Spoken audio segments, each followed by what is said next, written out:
Hello, my customer success friends. Irit Eizips here for CSM Practice, your go-to podcast for anything related to customer success. If you wanted to learn how to reduce churn, increase upsells, improve your customer experience, prove value, this is the podcast where you're going to hear all the tactical advice, things that actually work for customer success executives in the trenches to get you inspired on your next strategic initiatives and how you can improve your business performance and overall growth using your existing customer base. And today I'm joined by Ephrat Peled, who works at Bring. She's the head of customer success there, and she's going to tell us how she increased the renewal forecast accuracy from 80% to 100%, which means that they're at the point where they literally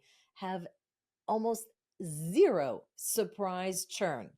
And not only that, she did all of that through transitioning the ownership of renewals from the sales team to the CSM team. And guess what? Nothing broke. In fact, tremendous results. So, Ephrat, I am super excited. I know you're at the cusp of going through that process now, but you're already half a year into it and you're already seeing some amazing results. And I'm super stoked to share with everyone that's listening today how you did it, what was the process like, and what are you seeing as the initial impact. So welcome to the show. Thank you so much for inviting me, Irit. It's nice to be here. For those who don't know who Bring is, can you tell us a little bit about the CSM team at Bring? How large is the team and what kind of customers do you work with? Ring is a very strong last mile delivery solution company. We focus mostly on retailers and logistics companies, and we help them to automate, optimize, and even invent new revenue streams using our last modular technology. So our customer base is pretty large and is compiled by very super enterprise kind of organizations, means huge thousands of employees, kind of uber super enterprise organizations, mostly US, but also LATAM and EMEA. So our customer success team is around 20 professionals, CSMs, who all are enterprise CSMs, meaning they manage high scale customers, a low number of customers, but with a very high touch approach. So every CSM on the team is super well versed within their customer base. They have the most direct and integrated relationships within the business, and they almost have weekly, bi-weekly, even more than that, calls and interactions with the customer per week. How long have you been with Bring? Yeah, so I joined Bring 5 years ago. I just celebrated my 5 year anniversary, which is a dinosaur in Bring's terminology. When we did the prep for this podcast episode, you talked about how you moved from one renewal process to another. Maybe you could talk about a little bit like before you made the changes that resulted in better accuracy of forecasting and more attachment of upsells. What were the challenges of the old renewal process? We were working in a pretty traditional way where we've had CSMs managing the day to day of the customer, managing the tactics, managing the success planning.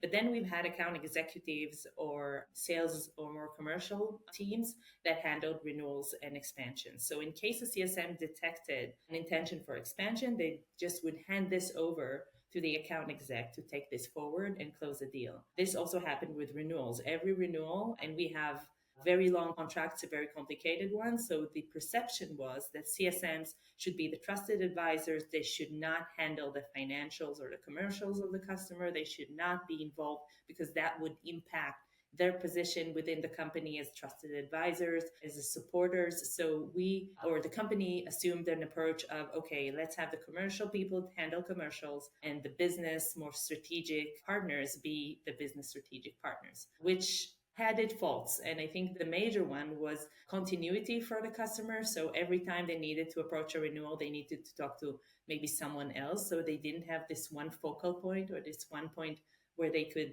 just talk to the person they are talking to anyways. And the other struggle there, I feel, was the account execs also focus on new logos. So it's not an account exec team that is solely dedicated to the current book of business. These are people who most of their days are going out selling bring and pursuing new opportunities to sell to customers who've never heard of us before. So them being integrated back to an existing customer for renewals sometimes just did not work well. It caused a lot of friction. Some renewals didn't come through in time. Some of the renewals were great and handled perfectly, but then others that when the deal wasn't big enough, maybe there wasn't enough incentive for the salesperson to get involved with this, and it just didn't get done because the CSM had no qualifications to do it. So even if they wanted to. So we found ourselves in a path that we said, yeah, this is not working. We should probably think of something else, and we should probably look into and pilot having the CSMs manage renewals at first stage. We didn't even think about expansions back then. We were like, okay, let's just start with renewals and see if they can get some of the more simple ones through the line without the help of the account exec, and let's see how that goes. So we started there. I have to tell you, Irit, it was not easy. A lot of CSMs were working on the previous model. We're convinced that the CSM role is mainly about delivering value through consultative approach and just by sitting at the customer's table and sharing their business goals. So moving into the negotiation seat where you actually go through commercials and you negotiate and you're not an easy seller maybe and you don't naturally give the customer whatever they want, that would potentially put the position at risk. Maybe next time the customer would be reluctant to share their business goals with us because they would think that we're just trying to sell them stuff.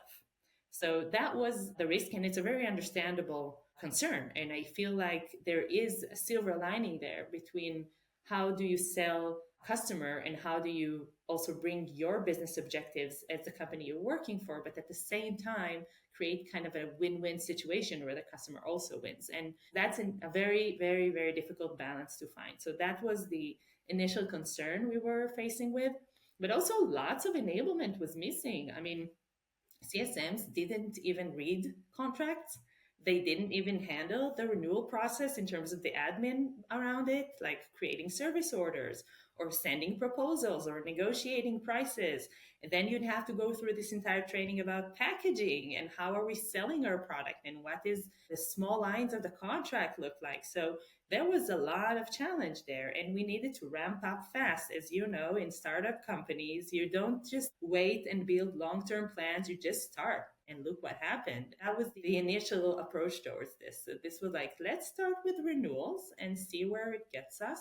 And the results were amazing. We were, I think, blown away by the amount of renewals the CSM team was able to secure. We were so happy to see that customer satisfaction not only did not decrease by the change, but it increased by like 5 points in NPS. So the ease of doing business and the feeling that my value is being understood and someone knows the inside and outside of my business, and that person also helps me to get contracts through the line, I felt like this was an even stronger push towards a better and exceptional customer experience. Ephrat, did you get any pushback from the sales team? You're going to take away their renewals. What are they going to get their quota on? The sales team was very, very engaged with some of the more bigger renewals. And of course, they were comped on it. But I think also the compensation for renewals wasn't as dominant and strong for them to actively pursue it in all the force. And I'm not saying anything bad about our excellent sales team. They just needed to sell new logos. And the way the comp plan was built was that every new logo they brought into the company generated way more benefits for them than securing a renewal. So it doesn't mean they didn't care at all. They were. And so many renewals that are more complex, we still do need the best expertise of our account execs. But in the short term, when we first started this, when we started with the smaller accounts, the approach was, yeah, sure. I mean, take this off my plate. This is not helping me anyway. It's just a lot of admin for me. I'm really not getting the benefit. So it wasn't a hard sell. I would have had a concern as a CSM too if I were thinking about that admin work now coming my way. Usually, most CSMs are already busy, especially with large enterprise accounts. I mean, they're going to ask them left and right to do stuff, especially when they have more than 4 accounts that are given to them to manage. Their plate is already full. Now I need to handle contracts, sign SOW, whatever it is. It's just more transactional work. Did you have some pushback from CSMs not wanting to do that? Yeah, absolutely. I can't say that we didn't. I mean, nobody likes being told from starting tomorrow, you have a whole lot of extra work to do. And that work is what you would call the admin side, which is not sexy or fun. Nobody is like, yeah, sure, bring it on. But telling a CSM, listen, you now own the entire journey from start to end to expand. You're the CEO of this account, which means you do not hand this over to anyone. This is yours. And if you need help, we're here for you. So we created a whole lot of enablement around the admin part, around the contracts part, around the systems and integrations we've had to do this seamlessly. By the way, we also improved a whole lot of things on the way because it gave us an excuse to kind of delve into the renewal process we've had until that point. And we decided to go, oh my God, some things are not working well here. So we need to also maybe structure the contracts a bit differently. Maybe we need to integrate some systems in order to make the lives of the CSM easier. So having the CSMs actually take this as their own small project and start providing feedback into the business and into the operation systems, etc., on what do they need, I think it helped everyone. It evolved us as a company to a way more advanced stage in the way we handle renewals and the ease and speed of the way that we do it. I like that you started the process from thinking about the customer. The customer experience wasn't great. They were handed off from one person to another. It was probably like a very low CSAT score on the experience itself of dealing with renewals. And you're like, okay, let me solve for that. And from there, you got a lot of other good things coming your way, such as a smoother process. It sounds like you automated some things. Did you have to implement a new software for the renewals, like a quote to cash or a renewal? No, we're still using our regular CRM, but we enhanced it in order to provide the right automations, alerts, and configurations to support CSMs when they need to renew. We are lucky because we enjoy a relatively small number of accounts with a high value per contract. So in our terminology, that means that you don't need to remember when your renewals are. You don't need to be reminded because you don't have that many. So you're pretty focused on the one that you have, but definitely looking at it from the customer's eyes and thinking about customers' experiences dealing with us, ease of doing business with us as a company, wanting to have just this is the guy from Bring or this is the girl from Bring that handles stuff for me, or I can ask questions and they'll get the answers for me. I think that made a huge difference. So looking at it from the customer's eyes and thinking about their renewal process, because to renew with a vendor, that's a pretty big headache as well. You need to go through procurement, you need to go through a lot of stages to confirm budgets, to understand the usage, and to provide your company internally to back to the business like this is the platform I want to use and this is why. So there's a lot of business case building every time you approach a renewal. So that's not an easy time for a customer as well. So this can easily turn into a small crisis if this is mishandled. So yeah, looking at it from the customer side, providing maximum visibility about the process helped. Another thing I want to add here is how soon do you start the conversation about the renewal? So with these big accounts, we almost start as soon as 6 months or 8 months before the date because we want to start putting this on their plate. We want to start getting them familiar with what's coming, getting them familiar with the process on our side, getting familiar with their process. So what changed on your side? Who are the people in charge of signing this? Is this still this exec or has that person changed? So going into these small details helped us pinpoint and see if there would be any potential problems with a specific renewal. So to your earlier point about how we predict renewals, I think that's a strong, strong advantage. 6 months, you're doing a governance model for identifying all the key stakeholders that are imperative for the renewal process itself. So, from procurement to any new executive decision makers, everything that you need to know. I think that's super smart. And it sounds like you started because there was a problem with the customer experience. You made the change for basic, simple renewal contracts, relatively speaking. You've seen tremendous success. So taken that process to also optimize some of the renewals, make them more agile using automations, existing tech stack, super smart. Already start seeing an improvement in feedback from customers? Yeah, absolutely. And I think that the shock we thought would come from the customer side because we thought, oh, now this CSM is trying to sell me stuff. I don't like this. Like, this is was our initial concern. Not only did it not turn into this even turned into, oh, okay, this person that I've worked for 3 years is also my person for the renewal. Great. This is awesome. Like, this is exactly what I want. It didn't lose the CSM any points because once you are a value consultant and you've been that person for the last 1 year, 2 year, 3 years, when you go talk about a renewal, you're not coming to it from the this is the cost, this is the price, this is a contract. You talk about value first. And the best salespeople in the world talk about value, and this is how they sell. They create trust, credibility, and value. And this is, if you think about it, it's exactly a CSM. So CSMs and sales, even though they like to think of themselves as very, very different personas, they're not that different in the end. In the end, if they're good, they're pretty much the same profile. Do you have any reservations about now giving your team, your CSM team, an opportunity to handle more complex renewal contracts?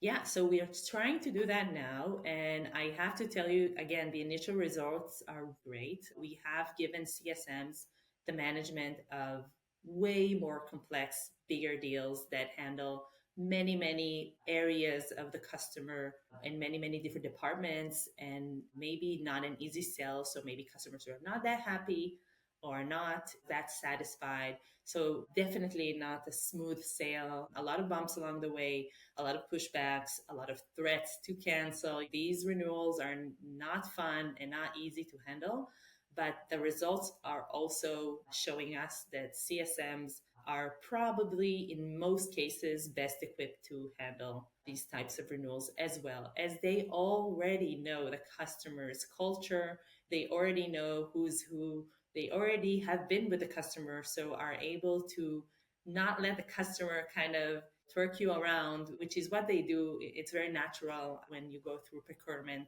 I can tell you with these complex renewals, these are also going pretty well. A small point maybe on sales still being involved. So the approach we are looking at right now is having the salesperson stay within the account for at least through their first renewal. So we do understand that this handoff, we don't want the account exec to sell a deal and just disappear. The customer buying journey is complex and has lots of bumps along the way.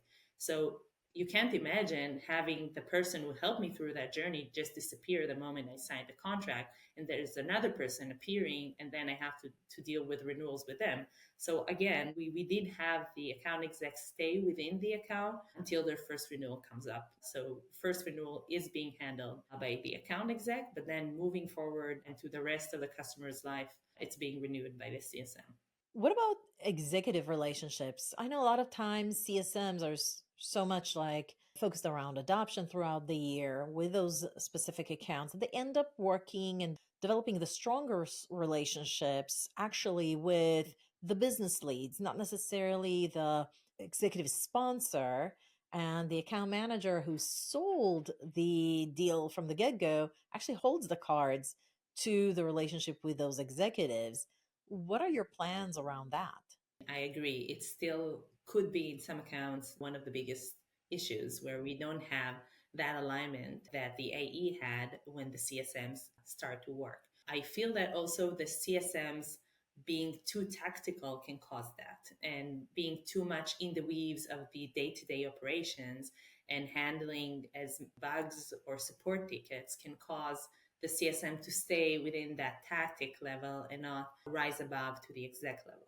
I'm happy to say that the way the CS team in Bring is structured right now, this is not the case. So CSMs at Bring still do some technical lifting every now and then, but as a majority, or we have like the best technical teams with us, so the CSM can be more dedicated to creating business relationships. Now, handing over a relationship is way harder than handing over an account, because when you hand over an account, it's so easy to just say, yeah, this is the account, this is what they're trying to do, these are the people, this is the contract. but they can say something like, and this is the person you talk to.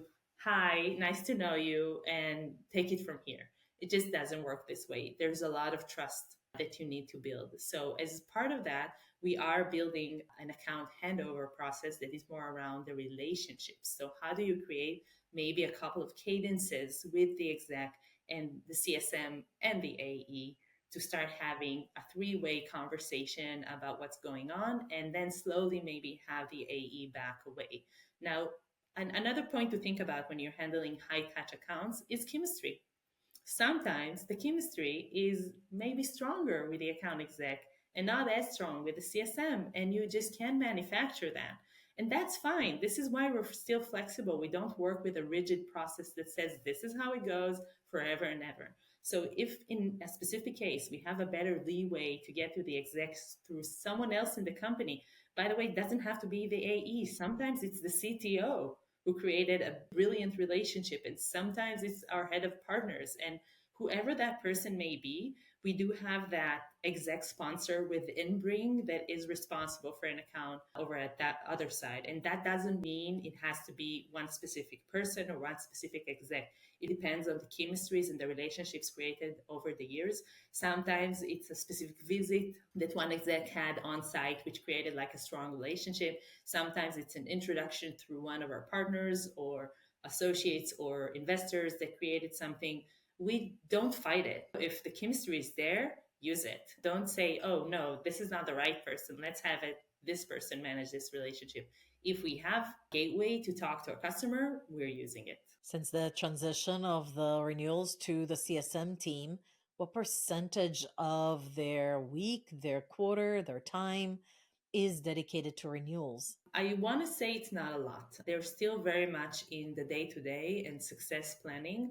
But since we've put this on the map for them, they are way more dedicated to thinking about it even during their day to day. So even if an account renewal is a year from now, the CSM already has it somewhere in their head when they're interacting with the customer. So they're already planning how are they going to establish a strong enough position for us to renew, which means what do they need to achieve, what kind of value demonstration we need to create for them, what kind of stickiness we need to generate in order for us to be harder to replace when the renewal date comes. So it's not something that they handle throughout the week, every day, in and out, but it's definitely present. And whenever we have account syncs or account touch bases, the one thing you start with is when is their renewal, because it is maybe one of the most important things when you look at risk and health is the timing. And the closer you get to a renewal with an unstable relationship, the riskier the renewal gets. Some would say that the more accounts are being assigned to a CSM, the more the likelihood that a higher majority of their time is going to be dedicated to handle the admin and the process itself of that goes into renewals. Yeah, I can definitely say that if you talk to one of the CSMs on my team and ask them for the more complicated renewal, how many hours they dedicate to that, they would tell you it's a whole lot of hours. And they realize that for this moment in time, that's the most important thing. So it's definitely a big thing for them. I guess that's the pros and cons. When you transfer it to the CSMs, some of that time that they otherwise would have dedicated to adoption and value is now dedicated to renewal work. But you have to weigh in, I guess, the pros and cons and the ultimate impact. The impact is a better customer experience and more upsells and more renewals and the surprise churn. Perhaps it's worth it. I totally agree. And if you think about the best business advisors you've had in your life and the best people you have introduced to your day to day, and you've shown them the ins and outs of your business, those people are also partners you pay. I mean, it's okay to say that. It's okay that part of the value realization is getting paid for the value that you bring.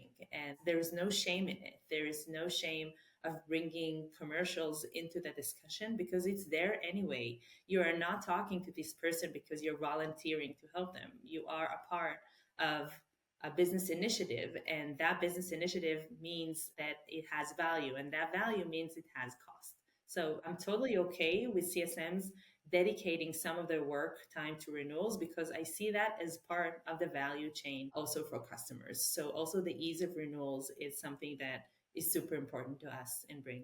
For those customer success executives that are considering having to do a similar transition, meaning having their CSMs own renewals and upsells, but the team has never done it before, they already have transitioned, but the team is struggling, what kind of training and coaching would you recommend that they take their team through?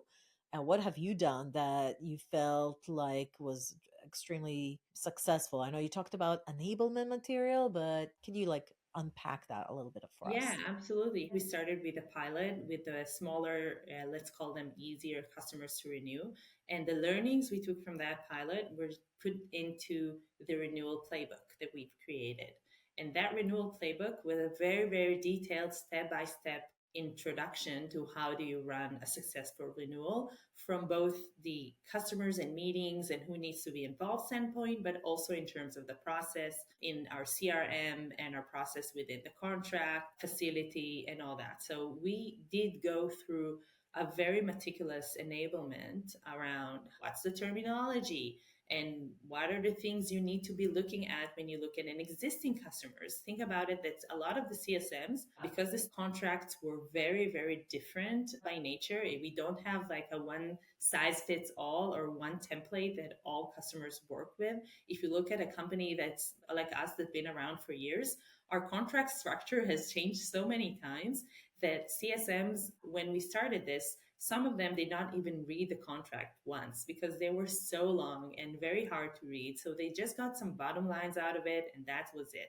So we needed to also run some enablement on how to read contracts and how to look at the existing contract to understand what is the customer paying for right now exactly. Is this module included or not included? Is support being a separate line or is it just included with the price? So a lot of these small things, and also think about to add more struggle and challenge, we changed the entire packaging and framework for the way we built contracts back then. So it was a whole new thing to enable the team on, which meant a lot of mistakes, which meant a lot of time dedicated, which meant sometimes a lot of admin and copy paste and whatever you want to call it.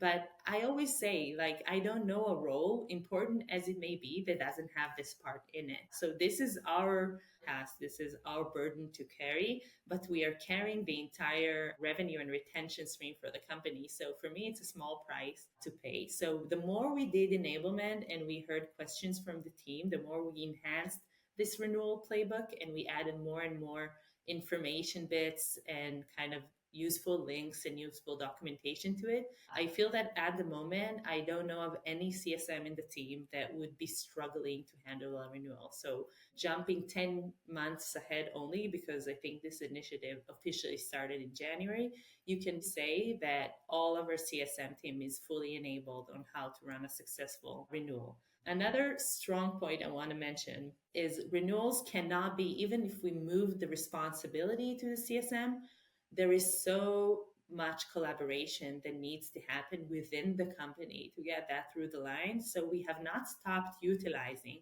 the great people that are helping us. It does take a village sometimes with these complex renewals. So sometimes you would need product to chime in and give some of their thoughts. You would need technical people to validate scopes of things and to say, we did this and we did not do that, and these are the challenges. You would need support to chime in and say, yeah, we're overbilling, we're underbilling. So you need a lot of help. And of course, above all, I think you need a lot of ops and finance people to support you on this. And you need to have the discounts level approved. You need to have CFO go through every single renewal and say they approve that. So having such a strong team and bring that stood behind the CSM team, making them feel, hey, you guys are not alone. We are in this together. This is a company goal. This is not a CSM initiative. This is what we all need to happen. Helped also to understand that we're not alone and we can do this. Yeah, you weren't being tested, you were being supported through a transition. 100%. Yeah. Ephrat, what a great initiative. What a great story. I think you inspired a lot of other customer success executives that were maybe on the fence of whether or not to have their CSMs own the renewal process. Hopefully, it gave some of the folks here Some food for thought might be possible in your organization. Would it make sense to go through this process in your organization? And what's the unexpected impact of that? Less surprise churn, better renewals, better experience for your customers, and opportunities to revisit the entire process and say, does this even work? Are we doing the best we can? And find opportunities to automate some of this stuff. So well done, Ephrat. Thank you. For the people listening, if any of you ever feel like, yeah, I could use some advice or I want to know a little bit more, feel free to talk to me on LinkedIn, touch base with me. I'm always happy to help. I'm going to have Ephat's LinkedIn profile link in the description of our YouTube video version, hopefully the podcast episode as well. Feel free to connect with her. And with that, it's a wrap. And I will see you on our next podcast episode.